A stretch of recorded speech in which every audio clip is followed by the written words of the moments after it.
Assalamualaikum warahmatullahi wabarakatuh. Sahabatku yang soleh dan solehah, bagi yang sering mengamati isnad hadis, pastilah tidak asing lagi dengan nama Abu Kilabah, karena nama beliau sering disebutkan dalam isnad hadis, terutama karena ia seorang perawi yang meriwayatkan hadis dari sahabat Anas bin Malik. Sahabat ini merupakan salah seorang dari 7 sahabat yang paling banyak meriwayatkan hadis-hadis Nabi Shallallahu Alaihi Wasallam. Oleh karena itu, nama Abu Kilabah sering disebut secara berulang-ulang seiring diulangnya nama Anas bin Malik. Ibnu Hibban di dalam As-Siqat menyebutkan kisah menakjubkan tentangnya yang menunjukkan kekuatan keimanan seorang Abdullah bin Zaid al-Jarmi atau dikenal sebagai Abu Kilabah.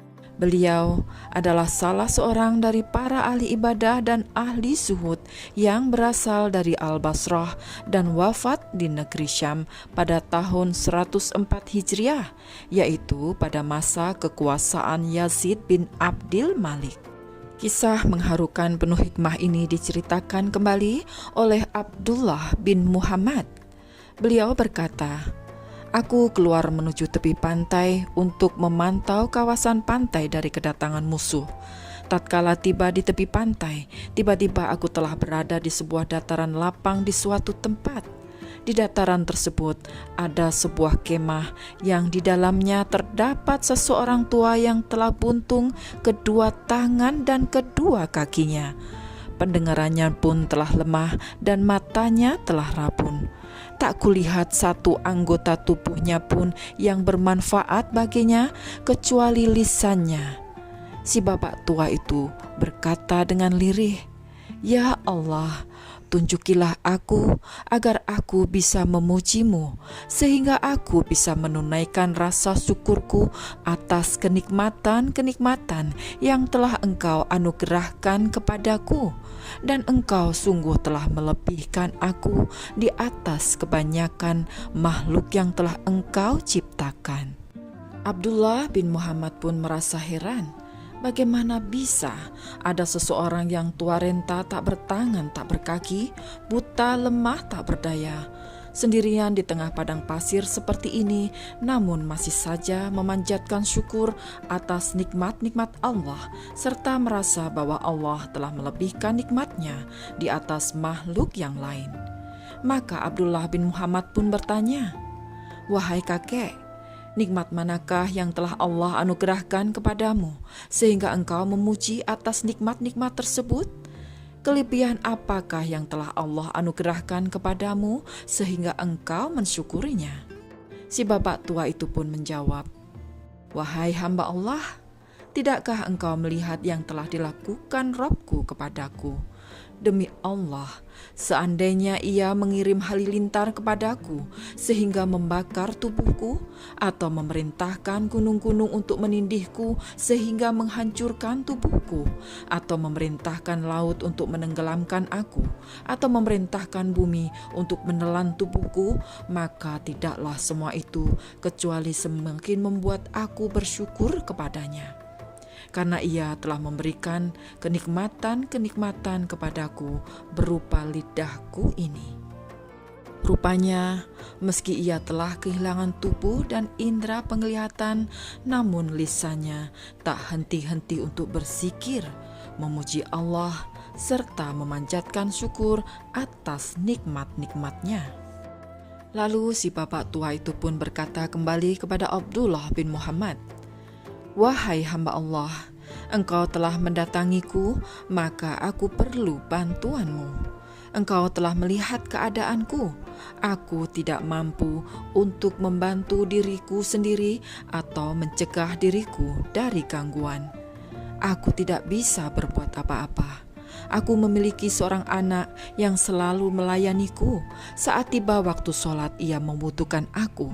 Jika aku lapar, ialah yang menyuapiku, dan jika aku haus, ia memberikan aku minum. Namun sudah 3 hari ini aku kehilangan dirinya, maka tolonglah engkau mencari kabar tentangnya. Semoga Allah merahmati engkau." Maka Abdullah bin Muhammad pun bergegas berjalan untuk mencari anak dari bapak tua tersebut. Hingga pada akhirnya Abdullah bin Muhammad sampai di suatu gundukan pasir dan mendapati si anak tersebut telah tewas diterkam dan dimakan binatang buas. Abdullah pun merasa kebingungan bagaimana caranya mengabarkan keadaan ini kepada si bapak tua tersebut. Maka dengan pelan Abdullah bin Muhammad kembali ke tenda dan menemui bapak tua tersebut. Terlintaslah di benaknya kisah tentang Nabi Ayub alaihi salam. Begitu ia menemui si bapak tua, Abdullah bin Muhammad mengucapkan salam kepadanya. Si bapak tua menjawab dan bertanya, "Wahai hamba Allah, bukankah engkau orang yang tadi menemuiku?" Abdullah menjawab, "Ya, benar, akulah orang yang telah menemuimu tadi, bapak tua." Maka si bapak tua itu pun bertanya lagi, "Bagaimana dengan permintaanku kepadamu untuk membantuku? Apakah telah kau temukan putraku?" Abdullah pun berkata kepadanya, "Wahai bapak tua, engkau lebih mulia di sisi Allah ataukah Nabi Ayub alaihi salam yang lebih mulia di sisi Allah?" Si bapak tua itu pun menjawab, "Tentu saja Nabi Ayub alaihi salam lebih mulia di sisi Allah dibandingkan diriku ini." Abdullah pun bertanya, "Tahukah engkau cobaan yang telah diberikan Allah kepada Nabi Ayub? Bukankah Allah telah mengujinya dengan hartanya, keluarganya, serta anak-anaknya? Bahkan dijauhi oleh kerabat serta sahabat-sahabatnya dan menjadi bahan ejekan serta kunjingan orang-orang yang lewat di jalan. Wahai bapak tua, tahukah engkau tentang hal itu?" Si bapak tua itu pun menjawab, "Ya, aku tahu." Abdullah pun bertanya, "Ketahuilah bagaimanakah sikap Nabi Ayub?" Si bapak tua itu pun kembali menjawab, "Nabi Ayub alaihi salam selalu bersyukur, bersabar, dan memuji Allah atas semua ujian-ujian itu." "Wahai hamba Allah, sebenarnya ada apa? Mengapa kau berkata kepadaku tentang Nabi Ayub? Langsung saja jelaskan maksudmu, semoga Allah merahmatimu." Maka dengan hati-hati Abdullah bin Muhammad berkata, "Bapak tua, sesungguhnya putramu telah aku temukan di antara gundukan-gundukan pasir dalam keadaan telah diterkam dan dimakan binatang buas. Semoga Allah melipat gandakan pahala bagimu dan menyabarkan engkau." Abdullah mengira si bapak tua itu akan menangis terseduh-seduh ketika mendengar putranya meninggal. Namun betapa terkejutnya ia ketika si bapak tua itu justru berkata, "Segala puji bagi Allah yang tidak menciptakan bagiku keturunan yang bermaksiat kepadanya, lalu ia menyiksanya dengan api neraka. Innalillahi wa inna ilaihi raji'un." Lalu ia pun menarik nafas yang panjang dan tak lama kemudian wafatlah si bapak tua itu. Abdullah bin Muhammad lalu menyelimutinya dengan kain yang ada di tubuhnya dan duduk di dekat kepala bapak tua itu sambil menangis. Tiba-tiba datanglah kepadanya 4 orang dan berkata, "Wahai Abdullah bin Muhammad, ada apa denganmu? Sesungguhnya apa yang tengah terjadi?" Abdullah pun menceritakan kepada mereka apa yang telah ia alami. Lalu ke-4 orang itu pun membuka selimut untuk melihat wajah si bapak tua itu. Suasana mendadak semakin mencekam ketika 4 orang itu tersungkur mencium keningnya, mencium kedua tangannya, lalu berkata, "Demi Allah, mata dari tubuh ini selalu tunduk dari melihat hal-hal yang diharamkan oleh Allah. Demi Allah, tubuhnya selalu sujud tatkala orang-orang dalam keadaan tidur." Abdullah pun bertanya, "Siapakah sesungguhnya bapak tua ini?" Maka ke-4 orang itu pun menjawab, "Wahai hamba Allah, ketahuilah, dialah Abu Kilabah Al-Jarmi, sahabat Ibnu Abbas. Dia sangat cinta kepada Allah dan Rasul-Nya." Maka segeralah jenazah Abu Kilabah diurus dengan baik dan dimakamkan dengan terhormat. Tatkala malam tiba, Abdullah bin Muhammad pun tertidur, lalu ia melihat Abu Kilabah di dalam mimpi, berada di taman surga dalam keadaan memakai 2 lembar kain dari kain surga sambil membaca firman Allah. Salamun alaikum bima sobartum. Keselamatan bagi kalian dengan masuk ke dalam surga karena kesabaran kalian. Maka alangkah baiknya tempat kesudahan itu. Surat Ar-Ra'd ayat 24.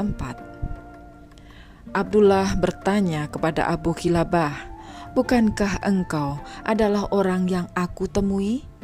Abu Kilabah pun menjawab, "Ya, benar, akulah orang yang telah engkau temui tadi." Abdullah pun bertanya, "Bagaimana engkau bisa memperoleh semua ini?"